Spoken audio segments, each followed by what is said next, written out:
iba! Alright, mga pag-aaras natin, 5:31 na. Yes, Hoy, live na tayo. At sa mga panggapo natin dyan, ako, kamusta naman? Ano ba ang inyong pasalubong? Gusto ko. Ay, grabe yung mga maporma ni Baldacino. Bakit? Iba Parang ang siya. Batgirl! I'm a bad girl. Ayan Diba? Okay. Nakikita kong malakas na enerhiya dito sa bandang kaliwa. Mukhang madalas tong Baliw si Spider-Man yan. Oo, ayun. Spider-Man sa baliw. Magaling ka palang manapod. Ano yung chika mo? Di ba may babalita ka ba? Ngayon ba? Ayaw nga pala, partners. Tignan mo Bayan, kasi nakalimutan mo na. sa mga panggapo natin nakatutok ngayon ituloy-tuloy pa rin po tayo. Gusto ba manalo ng helmet? At syempre, ang Gili merchandise mga pangga para sa Halloween season po. Ang gagawin nyo naman po, i-like at i-share po ang kanilang official Facebook page, ang Gili Helmet PH at ang kanilang TikTok at Gili Helmets PH official. At i-comment mo lang sa kanila na yung Gili helmet mo at yung spooky story entry mo para ikaw ay makasali. At huwag mo kalimutan na i-screenshot yan at i-post yan o i-comment sa kanilang Facebook page at i-share mo ng public yan. At nag-start na po ito noong October 21 hanggang November 24. Yung live po ng ating mga panggana Gili natin ay sa November 10 at ang second live ay November 24. Kaya sali na! Ang galing naman ni Jimbo. In fairness sa mga makakahula kung sino yung ginagaya ni Jimbo. Alam na nila yan. May Hoy, grabe ka naman. Alam na nila kasi madalas ko naman itong ginagawa. Sabi nga, bakit daw lumusog si Kanuwan? Oo nga. Pakasama. Ayoko na nga susunod ulitin to. Pag nag-diet na lang ako. Gusto mo? Tingin nga. Ganda naman. Ikaw, sino ka ngayon? Parang may sinuot ka. Oo. Ano ba yan? Tibak ba? Parang ganyan yung design nung kay Milky. Bakit ba? Ano nga, 50 Shades of Brown yung akin. Okay, sige. Eto na. Ready ka na ba sa story time? Sige, go. Hindi mo kakayanin, kumapit ka. Sige, ano ba yan? Kasi. SPG tayo Friday, mga bangga. SPG Friday. Ayun, may nakalabas bang SPG dyan? O lalabas niya ni Nicole. Nicole, ilagay mo. Eto nga kasi yung kwento, nakaka-lurky. Kung naniniwala kayo dun sa mga dumadalaw sa panaginip gym na nakikipagtalik sa'yo. Alam niyo yung tawag doon? Ano yung tawag doon? Sex dream. Hindi. Yung spirit, ayun, insidious. Incubus. Incubus. Diba? Succubus pag sa babae. Meron kasi nun. Parang sarap na sa babae. Eto ngayon yung kwento. Etong si Mister, merong nagaganap na ganun lagi kapag nananaginip siya. At nag-away sila ni Mrs. Ang nakaka-lurky, hindi naman seryoso siguro usapan, pero nabanggit ni Mister, buti pa yung nasa panaginip ko, ang masarap. galing. Masarap. Hindi katulad nitong si Mrs. Ngayon, okay. Parang ang issue naman, parang ang babaw naman ang sinasabi ni Mister. Pero itong si ate girl, syempre medyo na-hurt siya. Syempre naman. Kasi sa tumpukan ng inuman, dun niya sinare. Pangit naman, hindi man pwede silang sana dalawa lang sila, nakakaya naman Pero yun. kung ikaw ba yung lalaki, isi-share mo rin ba yun hindi sa Ba't grupo? ko i-share yun? Sa may mga ibang bagay pwede, pero yung mga about sa mag-asawa, ginagalang ko, alam mo partner, ginagalang ko yung pamilya. Okay. Ang asawa ko. Yeah. Never ko binahitan yung kasamaan o anong mga chismis. Tama. Nagloko lang ako dati, pero walang problema yun. Lahat ay nababago. Pero naranasan mo yun? Sa mga ganito kasi partner, sa mga ganyan. Namanaginip? Oo. Ay, tingnan mo, hindi nakita rin, nanonood din sa live si Milky, di nalaman din. Pwede para alam niya. Ano naramdaman mo nung Masarap. Gulat niya ako, nandun kami sa Iceland. Mga ganun. Pero nangyayari daw talaga yun. Oo, totoo Ang yan. explanation naman ng iba, parang hindi siya magandang pakiramdam. Dahil parang ang nangyayari, against your will, parang ganun na parang, uy, teka lang, parang na-violate. Ganun yung pakiramdam ng iba. Kasi talagang ma-feel mo raw talaga. Pero yung iba naman, naiibigan, kaya nga bumabalik-balik Siguro sa panaginip. siguro sa inyong mga babae, kayo mga babae. Pero yung mga lalaki gusto namin mga ganyan. Ikaw, di ba kung ganyan, di ba parang feeling mo na violent ka na na-violent niya. Ano ba kasi yung alam pang English? Diba wala ka na naman sa mood? Na ano ka? O di ba? Parang piling mo, ikaw ay, di ba? Oo. Nabastos ka. Nabastos. Pero sa mga lalaki kasi gusto namin yan. Yung mga ganyan mga imahinasyon. Pero kung ikukwento pa sa tropa, Hindi na. it's a no for me. Ekis naman kasi talaga yung ginawa ni Kuya dito na 'di ba para sabi or i-compare mo pa yung misis mo doon sa panaginip mo. Kasi Grabe. tsaka ang pangit naman din kung kukwento mo pa sa tropa, di parang sasabihin kagad yan, may mga side comment na ano ba naman yung misis mo, siguro hindi magaling kaya na kung ano na pumapasok sa kukote mo o sa mga panaginip mo. Ganun. Ito nga may nag-comment sabi, demon po yun. Demon daw yun. Talaga? Ba't ang Oo. sarap? Pero alam mo, Hindi ganun pala. narinig ko rin yun. Sinasabi nila, demon nga daw yun, lalo na yun sa mga babae. Tapos yung pakiramdam mo parang tawag dito, paralisado, na hindi ka talaga makakagalaw. Kumbaga parang wala kang kumbaga parang nire-rape ka, ganyan. Oo, ganun. Ganun yung pakiramdam, di ba? O, sabi dito, ano to? Kanta ka daw ng kahit kailan. Bakit? Ano ba yan? So yun lang, no? Pero hindi siya magiging mixture oo. siguro ng hiwalayan. Oo naman, Pero hindi. away, normal talaga yan ang pag-aawayan nyo yan. Kung siguro, kung ganito, halimbawa, partner, no? Kung halimbawa, nasabi ni, sample na lang natin, gusto ko malaman yung yung reaction mo eh. Oo. Paano pag si Janong ganyan, nasabi niya sa'yo. Kinuwento niya na Hindi. Hindi sa barkada. Syempre, off naman talaga yan. Oo, pero, sa akin. nasabi sa'yo. Kayong Tapos dalawa lang masarap magkasama. yung sa panaginip. Oo. Ay, hindi Di ba mangyayari yun. Pero, hindi. If ever nga lang. Oo. Ano mararamdaman mo? Di ba, ano ka rin? Magcha-challenge ako. Oo. Magcha-challenge. Ganun lang siguro dapat ang gawin. Pero Hindi para... nakakainis naman yun, no? Para sabihin niya na, mas masarap yun sa panaginip ko. Di matulog ka na lang habang buhay, wag ka na gumising. Pero hindi naman yung kagad ang iisipin mo. Iisipin mo siguro sa iba yan, no? Hindi pa naginip yan, totoo yan. Kaya ganun siguro You gave me an idea. si Mrs. ba yung nagpadala sa'yo? Oo. Kaya siguro ganyan siya ngayon, ang naiisip niya. Baka kasi, feeling niya, Kunyari, relate lang nung lalaki sa panaginip. Pero yung totoo, Pero may nai-imagine talaga siya na Ibang nangyari babae talaga sa totoong... talaga. Di ba? may point, maaari. Baka ganun. Kaya ganyan siya magalit at nagsabi pa. Eto, may nagsabi. Sabi, nangyayari talaga yan. Ang tawag dyan ay wet dreams. Pagising mo, basa ka na. Sabi.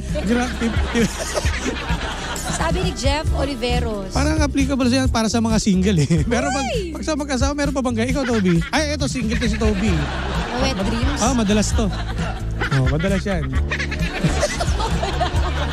yung ano ka ba? Sa tinutulugan mo ba, kama ba yan? May ba, meron para bang... Yantok. Meron bang doon sa kama niya? Wala ka ba napansin na medyo may lubog sa gitna? Ganon, wala. Bakit naman may lubog sa gitna? Malay ko pa kung nakadapa ito.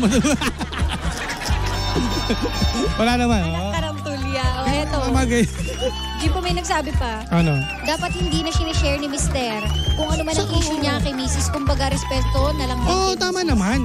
Wag lang sa kahit naman kumbaga balik rin natin partner. Ako, kinuwento ko ni Milky. Di ba si Milky nagkwento sa mga tropa niya. Oo, pa rin, kahit sabihin natin all girls yan eh. Totoo. Pangit pa rin yun sa akin.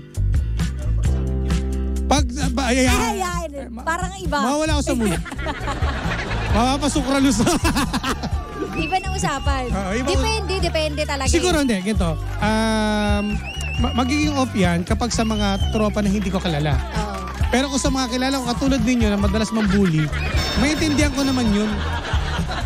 Bisan niya, hindi lang, eto nga sige, palawakin natin. Hindi lang about dun sa mga imagination eh. Yung sa mga sizes, di ba? Misa kinukwento pa yan. Di ba? Uy, ano mo ba yan? Si jutay yan. Di ba? O yung mga ganun, di ba? Hindi ka mo open doon kasi kakilala mo. Pero pag sa ibang tao yan, syempre off yan sa akin. Di ba? Syempre parang naglalakad yung asawa mo na alam ng lahat na maliit ang niya. Ang kinabukasan, di ba? Tsaka magiging yan. Yun yung mga parang biro sa akin. Uy, pero kiss niyong gagawin yung sa mister ninyo na ikukwento niyo sa iba na, maliit yan. Eto mas magiging masaya pa kami. Mas magiging masaya pa kami kapag sinasabi niyo malaki. Kahit hindi. Di ba? Okay lang. At least may pang di ba? Pero never ever mo ikukwento na yung mister mo maliit. Huwag yun. Smiyo, di ba? Parang ganun lang yun. Walang pinakaiba doon. Asawa ka na turingan. Walang pinakaiba yun. Partner doon sa kinukwento itong mister niya na sa mga tropa about sa mga na-imagine niya. Correct. Lalakoan yun. Eto pa sabi, pwede po siyang erotomania. Ano to? Ano yun? Persons that may delusion of being raped by an imaginary lover. Talaga ba? Meron bang ganun? Pero kung di ba nga meron nga yung nai-in love sa sa kidnapper? Meron mga ganun eh. So baka meron nga rin talagang ganito na nai-inlove ka sa imaginary lover mo. Pero ang hirap naman nun, di ba? Nang kada matutulog, doon ka lang masaya. Ito pa, sabi ni Darwin Rosel, awkward na po kasi kapag sasabihin pa sa tropa yung fantasy ni Kuya, last nang maitatawag yun. Totoo naman. Hindi na dapat alam mo, yun lang naman yung naging problema dyan eh. Kaya talaga nagagalit si Mrs. eh. Oo. Dahil nga sa mga ginawa niya at nakikwento ng mister niya sa tropa pa. Ay, may pagka-kiss and tell din talaga si Kuya. Pinagmamalaki pa. Pero hindi naman niya kinuwento yung sa kanilang dalawa. Kinuwento niya yung sa panaginip. Pero parang gano'n na rin yun eh. Diba parang mo nang sinabi kumbaga na... parang ako yung tropa. Ako yung napakinggan ko yung kinuwento. Sabi, bakit hindi ba magaling si Mrs. mo? Iba naiisip mo. Oo, parang gano'n na rin. Yun yung maging epekto niyan. Correct. Nilagyan lang ng imaginary. Ginamit lang niya yun. Correct. So ang masasabi ko kay ate, kay Mrs. Ate, ganito gawin mo, galingan mo lang. Magsuot ka ng ganyan, yung para may tibak. Yung maskara, gano'n. Tapos kayo mong di ba, ipakita mo kay mister mo. Pakita mo kung sino ka. Para wala na ibang nai-imagine. Yes, yun lang yun. Kasi may kanya-kanya rin naman talaga tayo mga fantasy, di ba? Alam mo yun, ikaw, meron kang trip sa buhay. Oo, marami sa amin langis eh. Langis, di ba? Ikaw, bigyan mo ng whipped cream. Ganyan. Maraming mga na dapat kong gawin. Total, mag-asawa naman kayo. Wala naman yan. Yes. Hindi naman bawal yun. O eto, in fairness, may humabol. Bago natin tapusin. Bakit ba kasi kailangan malaki? Hindi ba pwedeng mahal mo na lang at masasatisfy sa performance ng partner? Sino nagsabi ito, lalaki? Oo. O baka maliit siya. Ay, sorry na. Sorry na. Eto pa, Jim. Sabi, daming ganyang babae na kilala ko na sinishare yung size ng mister nila. Ano ba, hindi naman sukatan ng size pagdating sa pagmamahalan? Sabi ni Alvin. Tama. Di ba, partner, pansinin mo, puro mga lalaki yung sabi. Kasi malamang, na-experience nila yan. Yung mga tropa-tropang ganyan. Awkward. Share mo, alam mo, mister ko, hindi ako nasasatisfy kasi. Mas awkward lalo kapag kinukwento nyo sa tropa nyo na may babae na, may lalaki pa. Correct. So, kumpleto. Wala, pangit yan. Pag ako ganyan ginawa, kinakausap ko yung jowa ko Sabi ko, personal yan eh. Oo, ang pangit. Dapat yung mga ganyan, masyadong confidential, hindi na dapat sasabihin. Oo, ano ba? Kailangan ikaw ang mag-boost sa sa asawa mo, sa confidence niya. Kaya Timo, lagi mga dahilan nila, hindi naman nakuha sa size yan eh. Di ba? Sa pagmamahal mo yan, kung talagang, di ba, so, sa galing, talaga, performance. Hindi talaga. Malaki. Malaki yan. Hindi mo pwede. Ay, nako.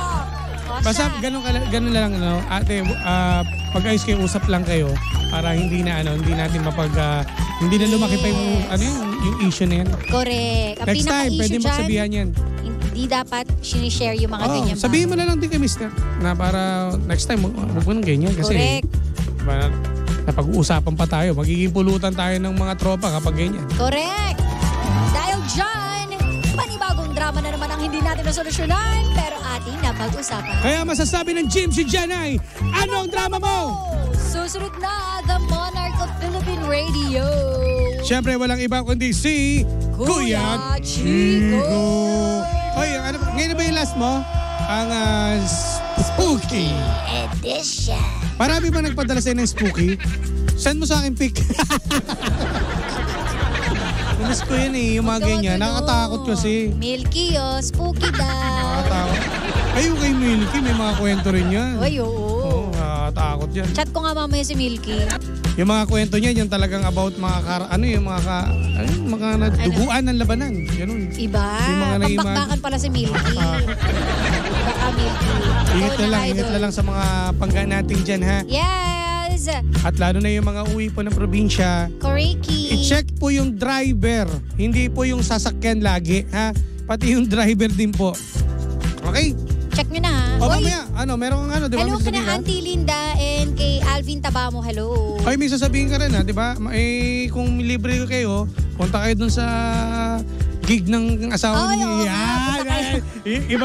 Ibang level ka na, partner. Ang galing-galing mo. Nakakaloka, parang ako talaga. So, how does it feel? It feels nothing. Yeah. I feel so excited. Oy, mamaya panoorin niyo yung asawa ko kung may time kayo. Yung mga taga Marikina, malapit lang yan sa sa may engineering, sa anong bar yun? Pit 88. Pit 88. Tutugtog kami. Kakame, charis sila. Kilala yung bar na yan.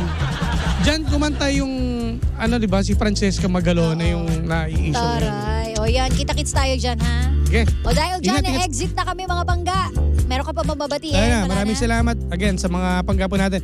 Happy long weekend sa inyo. Yes! Happy long weekend mga panggat. Mag-ingat tayong lahat. Nakasabat na kapiling ninyo nag-iisang pabebot na si Sheena. At ang inyong Jimbo's DJ na si Jimbo. At ihabol na natin pa shoutout ng happy birthday to my Auntie Linda Hello. today. Bye po, Winifreda at si Alvin. Ayan. Thank you po. Ingat lang. Ingat. Tutok lang dito sa number 106.7 Energy FM. Pangga, huwag sabihing radyo, sabihin mo!